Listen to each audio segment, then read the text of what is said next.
Bonjour Michel Dussault, bonjour Cynthia Fleury. Nous sommes ravis de vous avoir aujourd'hui sur scène pour s'approcher à ce concept, ou plutôt à ce paradigme anthropocène qui inclut beaucoup de concepts.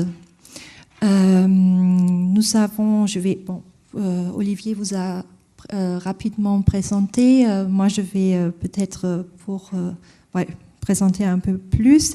Cynthia Fleury, elle est philosophe Mines ParisTech, professeure au Conservatoire national des arts et métiers et titulaire de la chaire Humanité et Santé. Michel Dussault est géographe et directeur de l'école urbaine de Lyon. Et nous avons travaillé avec quelques membres de l'équipe de l'école urbaine de Lyon sur quelques mots-clés. Nous avons retenu, plus précisément, on a travaillé avec Alfonso Pinto et Lucas Tiffen sur quelques mots. Et nous avons sélectionné 7. Si on arrive à 4, c'est déjà pas mal. On verra bien. Nous avons repéré du coup surtout les quelques mots-clés qui nous interpellent en tant que designer. Et donc le premier mot-clé que je vous propose qu'on discute est le mot-clé de l'anthropisation.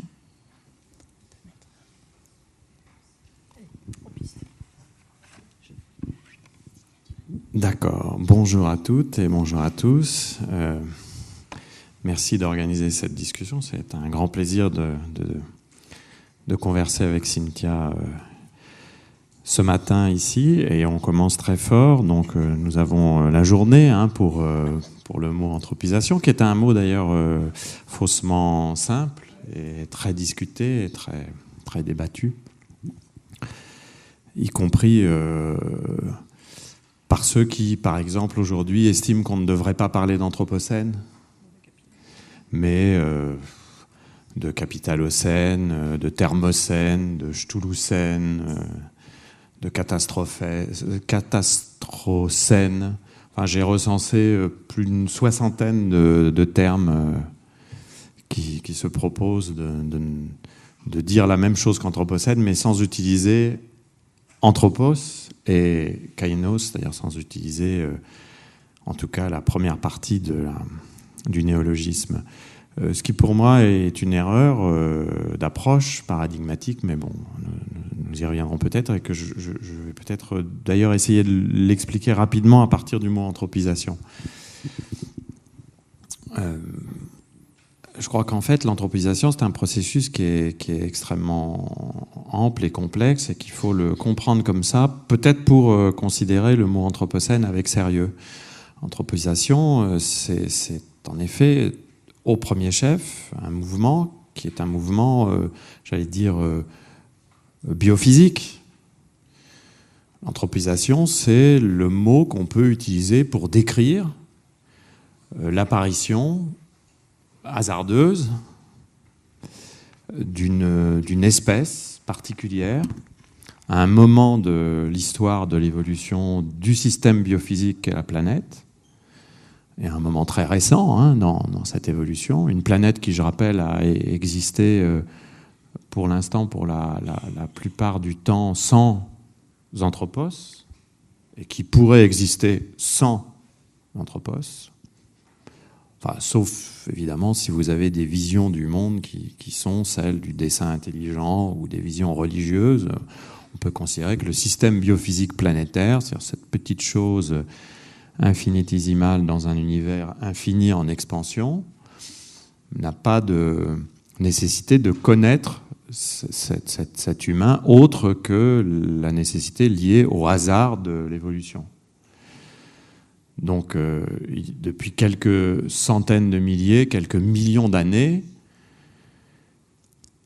les hominidés sont apparus, et il y a donc une histoire naturelle en quelque sorte, de l'anthropisation, qui est tout à fait passionnante à faire, et qui consiste à essayer de comprendre comment cette espèce particulière est apparue, évolue, elle a évolué et elle continue d'évoluer, surtout que nous savons aujourd'hui que les processus d'évolution des espèces sont sans doute plus variés, plus riches et plus complexes que ce que nous avions cru pendant longtemps, notamment pour ceux qui suivent ces débats, parce qu'aujourd'hui, les chercheurs se centrent beaucoup sur ce qu'on appelle l'épigénétique, et pas simplement sur l'évolution des espèces telle qu'on l'a définie à partir de la théorie darwinienne.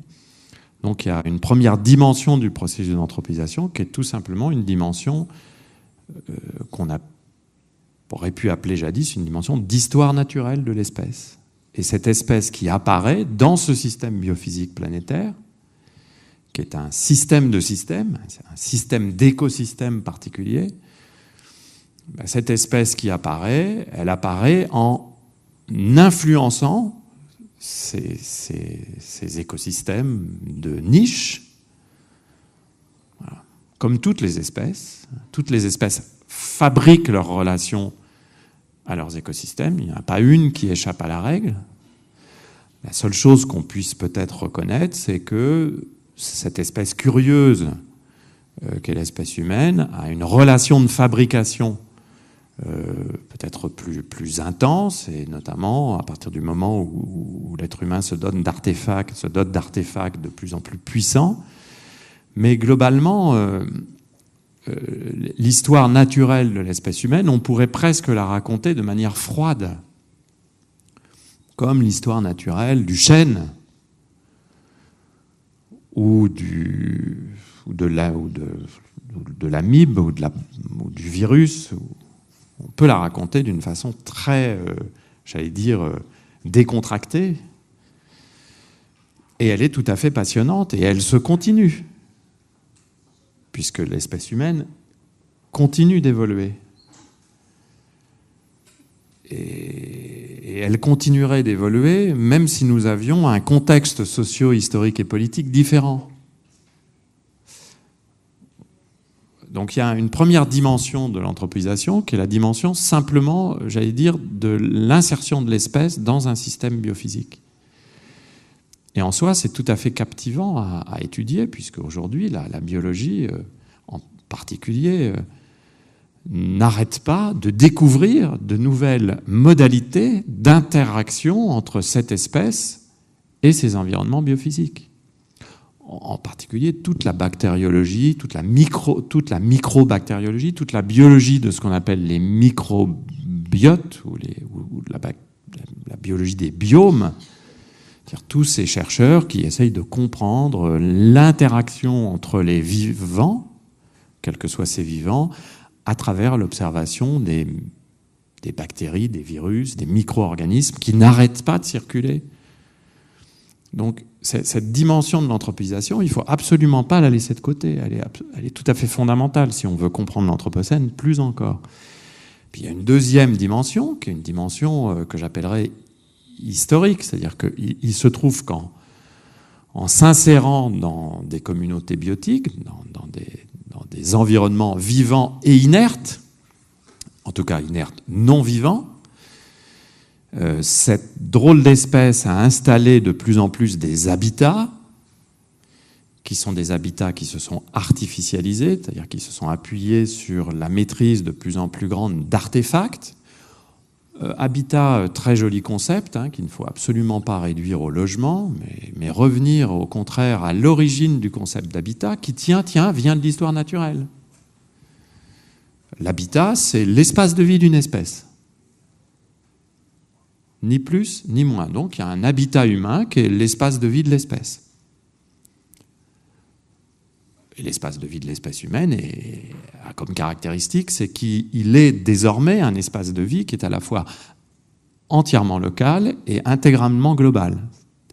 La caractéristique de l'espèce humaine, c'est qu'elle a organisé son habitat de telle sorte que, dans un processus historique continu, cet habitat, ce que les géographes appellent l'écoumène, pour reprendre un vieux mot grec très intéressant, parce que fondé sur oikos, qu'on retrouve dans économie, et oikos, ça renvoie à la maisonnée, enfin, il y a plusieurs sens, je me méfie toujours quand je suis à côté d'un ou d'une philosophe, mais voilà, ce qui est rendu cohérent et cohésif par l'existence d'un feu, par l'existence d'un foyer. Donc, l'œcumène, c'est ce qui est rendu cohérent et cohésif par l'existence d'une communauté humaine qui se constitue notamment parce qu'il y a des besoins particuliers. Et l'économie devrait d'ailleurs être le nomen, donc la règle permettant de comprendre comment on peut faire en sorte que ce foyer soit pérenne.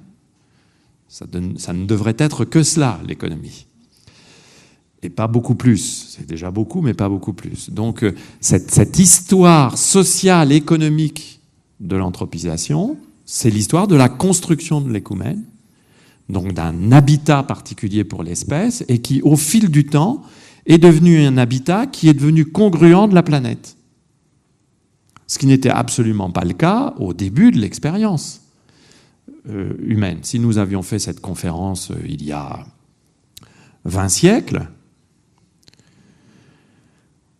nous aurions pu, à la limite, parler de l'œcumène, plaçons-nous dans cette situation un peu rocambolesque, mais nous n'aurions absolument pas décrit le même habitat anthropisé que celui que nous pouvons décrire aujourd'hui. Donc il y a une histoire sociale et économique de l'anthropisation, qui est l'histoire de la construction de l'habitat et des habitats humains, et qui est une histoire fascinante, qui est l'histoire de la mise en congruence de l'écoumène et de la planète. Au vrai d'ailleurs, l'écoumène humain, l'écoumène qui résulte de cette histoire de l'anthropisation, c'est-à-dire cette fois-ci plus une histoire seulement naturelle, mais une histoire sociale, économique et politique, l'écoumène humain n'est plus tout à fait congruent de la planète, puisqu'il est un tout petit peu plus grand. Puisque aujourd'hui, nous allons sur la Lune, nous allons sur Mars, nous avons envoyé une sonde en dehors du système solaire, il y a des milliers de satellites qui gravitent en orbite géostationnaire, des tonnes de déchets satellitaires. Donc, j'ai retenu la leçon d'un de mes professeurs d'archéologie quand j'étais à l'université, qui nous avait dit « Dès qu'il y a des poubelles, il y a de l'être humain. » Et il y a du social. Donc il y a des déchets qui gravitent autour de la Terre, qui sont des déchets satellitaires. Il y a même une commission internationale qui a été mise en place pour gérer ces déchets. Ça veut dire qu'il y a de l'humain. Donc ça veut dire que nous avons une histoire de l'écoumène qui nous met dans une situation très particulière, cette situation où notre écoumène est devenu un peu plus grand que la planète d'origine de l'espèce. Ce qui n'est pas si anodin que ça, hein, en termes de réflexion sur le processus qu'on essaie de décrire par le mot d'anthropisation. Et puis, il y a une troisième dimension au processus d'anthropisation, qui est la dimension que j'appellerais, faute de mieux, culturelle. Il se trouve que cette espèce-là, engagée dans ce mouvement biophysique d'évolution, engagée dans cette histoire matérielle, politique et économique de production d'un œcumène de plus en plus complexe, il se trouve que cette espèce-là a aussi inventé, pour mener à bien cette entreprise, des médiations qu'on peut appeler des cultures. Et des médiations qui passent par des langues, des supports, des énoncés, des idéologies, des imaginaires, des imaginations, des croyances, des valeurs, des règles. J'appelle ça culture au sens anthropologique du terme. Vous voyez bien que ça recouvre des réalités extrêmement différentes. Mais qui pourrait nier que ça n'est pas important pour comprendre le processus d'anthropisation? Et d'ailleurs, qui pourrait penser que ce que nous appelons l'anthropocène ne nous confronte pas d'abord à une crise culturelle? Une crise au sens où il faut réformer nos cultures.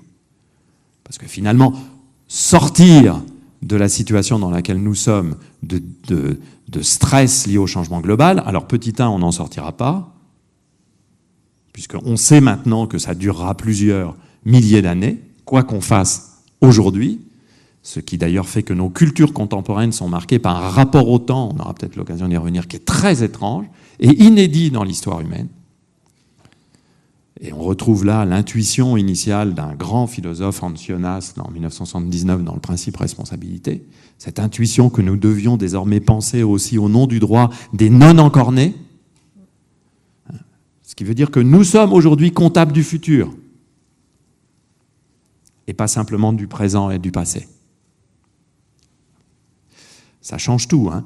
Donc, qui pourrait nier que ce que nous avons à affronter, qui continuera à durer et qui ne se résume pas à la sortie du système capitaliste, c'est pour ça que moi je ne suis pas pour Capitalocène, parce que je dis que même si nous sortions maintenant, en une seconde, immédiatement du capitalisme, nous continuerions à avoir besoin d'affronter le changement global pendant plusieurs milliers d'années.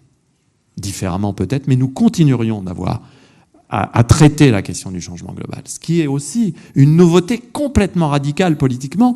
Qu'est-ce que c'est qu'une réalité que nous avons à vivre, historique, qui continue, qui perdure, alors même qu'une partie des conditions de possibilité de cette réalité ont disparu? Ce qui politiquement est très difficile à affronter. On pourrait tout changer, il faudrait continuer de faire de la politique pour traiter le changement global. Et de faire de la politique autrement.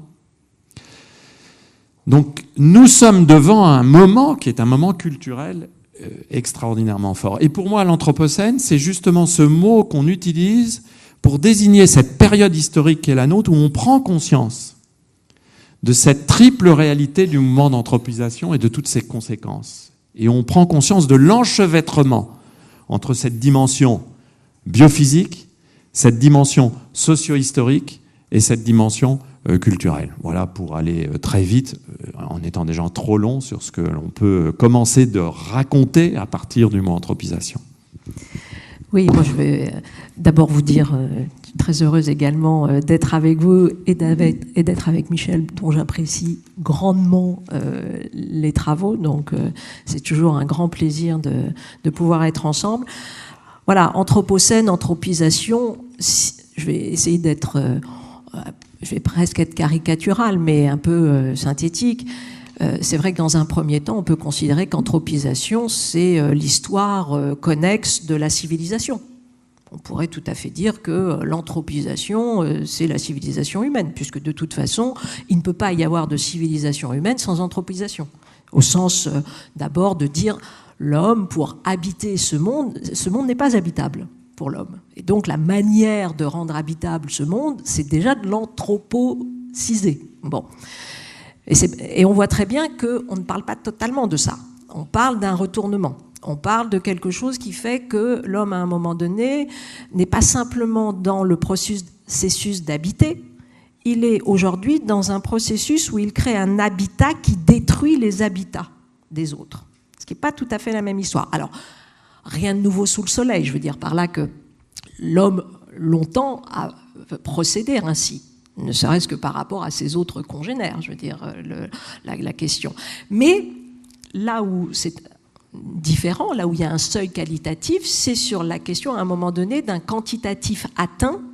Et ce quantitatif atteint aujourd'hui, il devient qualitatif. C'est-à-dire que, oui, nous avons dépassé. C'est-à-dire nous avons fait cette épreuve de ressources naturelles qui ne répondent plus à la possibilité pour nous d'habiter de façon humaine, en tout cas, cet espace. Alors, moi, je n'ai pas, si vous voulez, quand je vois très bien ce que cherchent à poser ceux qui disent ce n'est pas anthropocène, c'est capitalocène. Capitalocène, c'est-à-dire que c'est une désignation d'un mode capitalistique de pillage, d'exploitation des ressources, etc., pratiqué par certains et pas par l'intégralité de l'anthropos.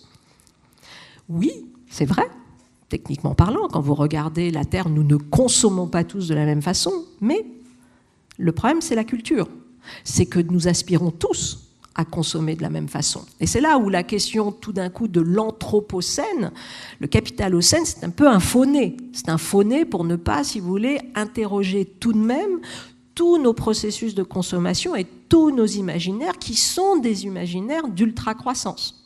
Que vous alliez au fin fond du Nigeria ou de la Tanzanie, alors bien sûr, il y a des insularités qui fonctionnent différemment, mais quand vous regardez la controverse à l'international, entre pauvreté et développement, c'est toujours celle-ci. Vous avez construit votre développement sur notre dos, et nous aussi, nous voulons pouvoir nous développer à votre, comment dire, de même façon que vous, et la question de ce qu'on appelle la dette environnementale nous maintient dans cette impossibilité aujourd'hui encore de penser une responsabilité collective de cette situation, parce que certains s'estimant lésés de ne pas pouvoir, comme les Occidentaux, pour aller un peu vite, se déployer comme ça de façon folle. Donc l'Anthropocène, c'est ça, c'est le fait que la première force aujourd'hui de transformation de la nature, c'est pas la nature, c'est l'homme. Voilà. C'est une notion popularisée par Crutzen dans les années 2000 et qui considère en gros, et ça a été validé par le Congrès des géologues en 2017 je crois, c'est-à-dire que oui, on est d'accord pour dire que nous sommes sortis de l'Holocène pour entrer dans l'Anthropocène mi-19e siècle, voilà, avec bien évidemment post-Deuxième Guerre mondiale, alors là, résolument, une échappée belle, absolument grandiose. Vous avez même des textes qui sont assez drôles pour vous montrer que c'est très vaste. Je pense à un texte d'un philosophe qui s'appelle Sloterdijk, et qui a posé, et je le dis parce qu'il a utilisé le terme de l'homme est un designer, dit-il, est un designer d'atmosphère, et son premier designer d'atmosphère, parce qu'on pourrait, ça a l'air sympathique comme ça, mais non, le premier exemple qu'il donne d'un designer d'atmosphère, c'est précisément le guerrier, enfin le soldat de 14-18 qui utilise les gaz lacrymogènes et bien évidemment plus dangereux, et qui viennent transformer précisément l'atmosphère. Et on peut pousser ça aujourd'hui jusqu'au plastiglomérats qui aujourd'hui non pas est une roche comme une autre, mais est validé tout de même parmi les roches sédimentaires, alors que voilà, c'est essentiellement quelque chose d'artificiel, jusqu'au continent de déchets et des espèces comme ça de lieux comme ça que nous avons maintenant. Il y a des poches entières dans les océans, sans parler du fait de notre envie d'aller... bon, alors... Bien évidemment, le problème... Alors, le problème, c'est quoi? Parce que le problème, c'est de voir à un moment donné si c'est tenable. C'est-à-dire si le fait de produire un habitat qui détruit systématiquement les autres habitats est tenable pour la permanence de son habitat. La réponse est non. La réponse est non, ce n'est pas tenable. Pourquoi? Parce qu'il y a une vérité qui dépasse celle de l'homme et qui est, et c'est ça dont nous prenons conscience, qui est l'interdépendance absolument co-substantielle de l'homme, simplement, biologiquement parlant. Je ne parle même pas de l'homme spirituellement parlant, ce qui est en plus tout à fait le cas. Mais il s'avère que, biologiquement parlant, aussi. C'est-à-dire que nous avons une interdépendance et il n'y a pas de possibilité à un moment donné de dissocier l'homme d'un milieu naturel qui va pouvoir nourrir cet homme. Ça, c'est un premier point. Et donc, nous ne pouvons pas passer notre vie à habiter en détruisant les habitats des autres, parce que nous en avons besoin. Nous sommes liés. Nous sommes liés au travers de la question du vivant. Et ça, c'est un problème, puisque de manière civilisationnelle, l'homme ne sait pas... Il s'est lié au vivant. Mais bien évidemment, la philosophie, la religion, etc., l'ont positionné à un endroit où il s'est lié au vivant en se dissociant du vivant et en considérant que sa liaison au vivant était essentiellement une liaison de domination. Et là, voilà. Et donc ça, c'est un premier pas. Et puis le deuxième pas, c'est est-ce que l'humanisme de l'homme, donc je quitte la simple question biologisante, mais l'humanisme de l'homme, c'est-à-dire ce que nous tentons de construire de façon éthique, est-ce que ça peut se poser de façon pérenne sur la destruction de la nature, en tout cas de ces grands mouvements naturels, de ces écosystèmes, d'aller sans cesse vers une désynchronisation des chaînes, etc. Est-ce que ça, c'est possible? La réponse est non aussi. La réponse est non, et on commence aujourd'hui à avoir des états de l'art qui vont de l'obligation de la nature dans la santé mentale, la résilience, etc., des maladies mentales, mais plus simplement le fait que nous construisons notre rapport aux autres par la question de l'éthique, et que la question de l'éthique, c'est celle qui maintient notre humanisme. Et en fait, le cercle de l'éthique aujourd'hui, il doit nécessairement intégrer le vivant. Donc il ne s'agit pas, si vous voulez, de dire, je crois que là, sincèrement, la planète nous survivra, de fait. Donc il ne s'agit pas de cela. Il s'agit de dire, en revanche, est-ce que l'humanisme de l'homme, au sens où tout d'un coup, voilà, et puis est-ce que cette co-présence et cette grandeur du vivant, si j'ose dire, avec l'homme, humain, non humain, est-ce que ça se maintient? Et la réponse est que nous sommes entrés dans une phase où, oui, nous pouvons nous interroger très grandement sur cette question-là. Je serais tenté de poser une question à Cynthia, c'est le jeu qu'on discute, qui n'est pas du tout une question liée à une divergence, mais plutôt pour avoir ton avis là-dessus. Je trouve que ce qui est intéressant dans l'utilisation du mot anthropocène, est donc un mot qui nous force à repenser le processus d'anthropisation, de considérer que nous ne sommes pas quittes de réflexion sur cela, alors que toutes les idéologies, les religions et une partie des sciences ont pendant longtemps essayé de nous faire croire que finalement nous étions tranquilles, puisque nous savions que nous avions un rapport de domination, que nous pouvions être, comme disait Descartes, comme maîtres et possesseurs de la nature.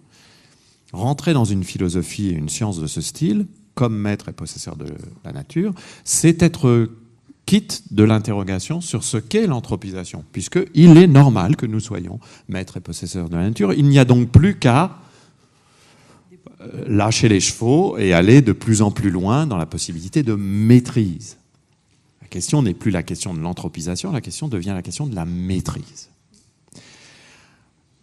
L'irruption de l'anthropocène et du changement global nous oblige à relancer la réflexion sur l'anthropos, ce drôle de zèbre, et le processus d'anthropisation dans son complexité. Et le paradoxe, c'est aussi pour ça que moi je tiens à anthropocène et pas à d'autres mots, c'est que en rentrant par anthropos, que découvre-t-on? C'est là où je voudrais ton avis, Cynthia. Eh bien, on découvre que quand on rentre par anthropos, on est obligé, et très rapidement, de réadmettre et de penser ce que ça signifie, qu'anthropos n'est jamais seul. Qu'il est toujours relié aux autres anthropos, mais qu'il est surtout toujours relié aux autres réalités, quel que soit le statut de cette réalité. Et le grand paradoxe, c'est que du même mouvement qu'on définit de plus en plus précisément l'anthropisation et l'anthropocène, on s'aperçoit qu'il faut interroger de nouveau l'hypothèse de Lovelock sur Gaïa, qu'il faut interroger de nouveau le fait que nous sommes en permanence en dialogue avec des réalités non humaines vivantes qui peuvent avoir des droits, qui peuvent avoir des manières de gérer leur relation à l'environnement qui s'expriment dans des sortes de systèmes d'information, de signes, voire de langage, voire de culture. C'est aussi pour ça qu'il y a un intérêt aujourd'hui de nouveau très fort pour les cultures autochtones, dans lesquelles, ces cultures, il n'est pas rare que les non-humains s'adressent aux humains ou échangent entre eux.